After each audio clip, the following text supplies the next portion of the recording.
Starting with the great name of Almighty Allah, who is the most gracious and most merciful. So today the topic of our lecture is shear force and bending moment diagram.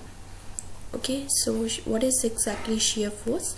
At any section in a beam carrying transverse loads, the shearing force is defined as the algebraic sum of forces taking on either side of the section. Okay, so if there is a beam and of certain length and we are going to cut a section, so either we can sum up all the forces from its left side, or we can also sum up all the forces from the right side. So the summation of these forces is basically the shear force. Now the bending moment.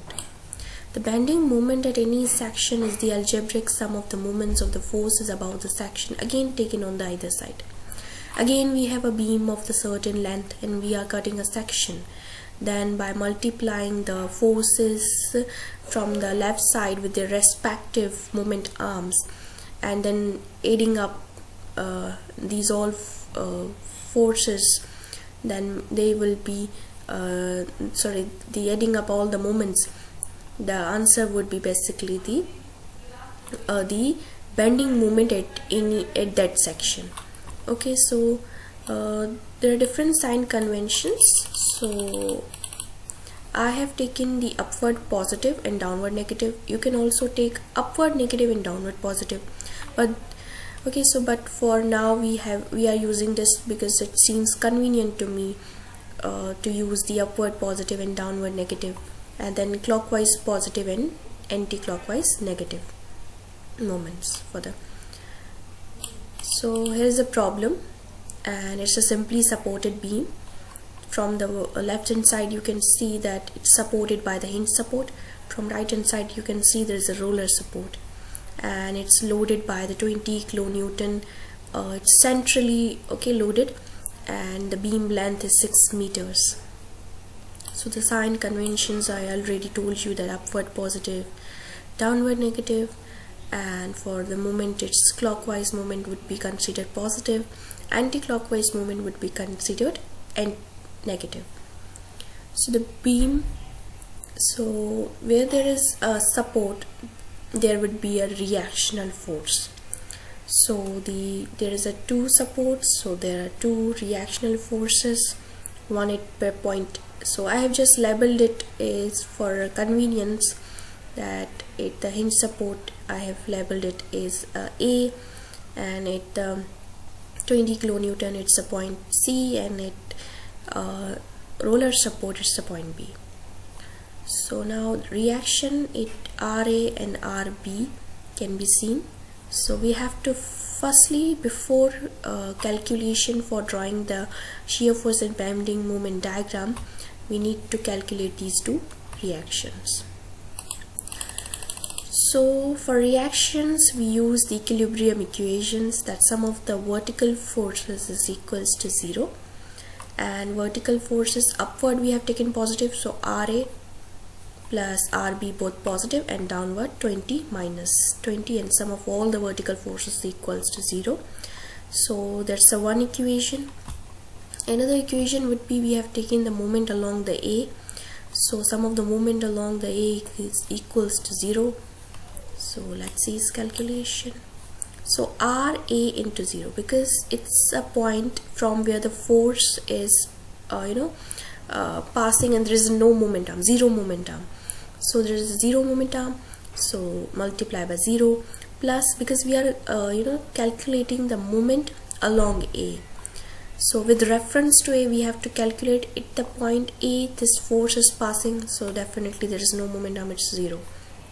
At the point C the force is acting downward, and if we see that this from this reference point is moving like clockwise direction, and see clockwise direction we just taken sign convention positive, so 20 multiplied by 3, and the momentum between A point to C point is 3 meters.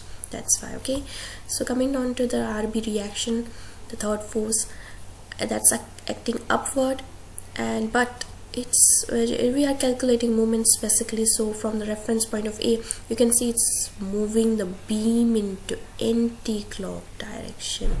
So the anti-clockwise direction, and its movement arm from A to B is 6 meters. That's why negative sign for the anti-clockwise direction, RB into 6.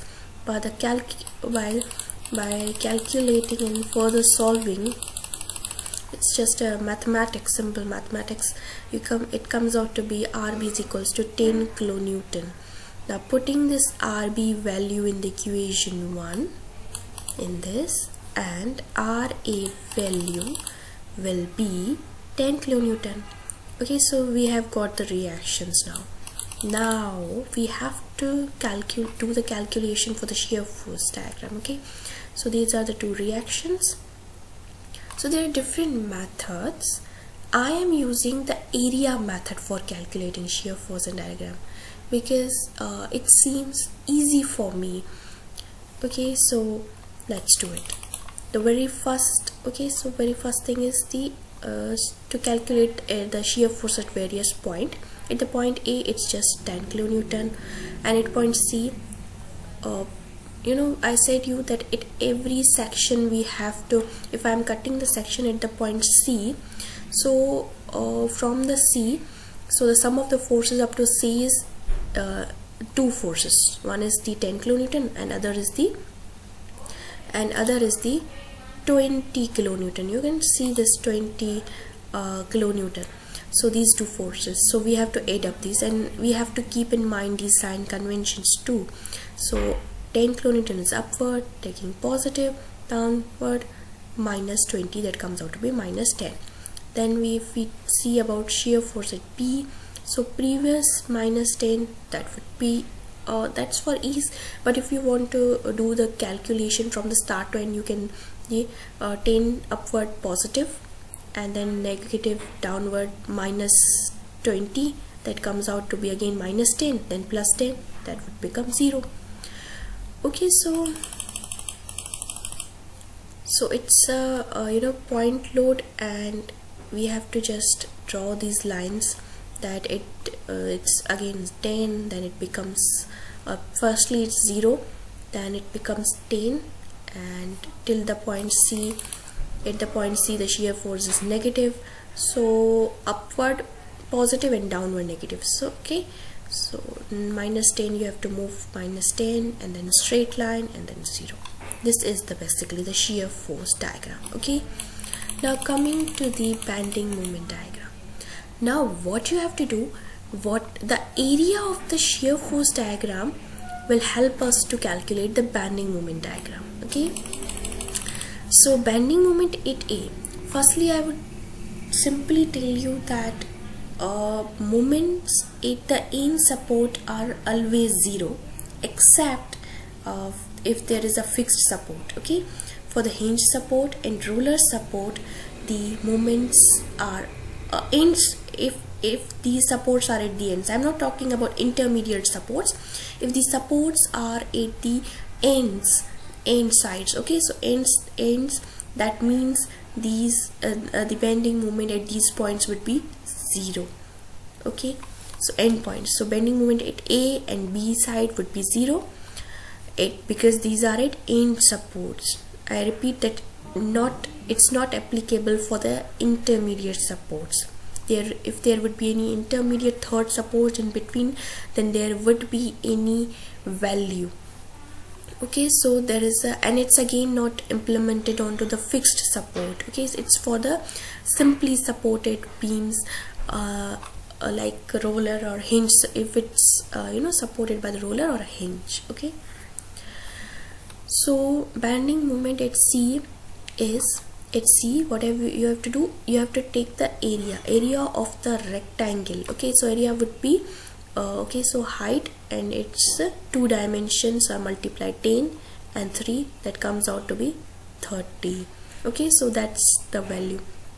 So because it's a positive upward side, this box is made, so simply its sign would be positive. Now what we have to do, we have to take for the B side, previous we have to keep, and then The next box we have to calculate the area of rectangle again. 10 multiplied by 3 minus, because it's negative sign, then 30 minus 30, hence it's also been proved that it's working, you know.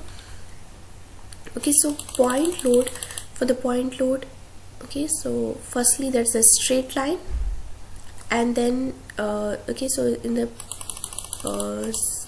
when there is a point load, in shear force we can see a straight lines, okay, but then the 1 degree is increased, okay, so 1 degree is increased into the bending moment diagram, so it becomes, you know, inclined line in the bending moment, straight line in the shear force and inclined in the bending moment in case of the point load. Okay, so inclined because at A point and B point it's 0, and only we get the you know, certain value at the center of the beam, that's 30.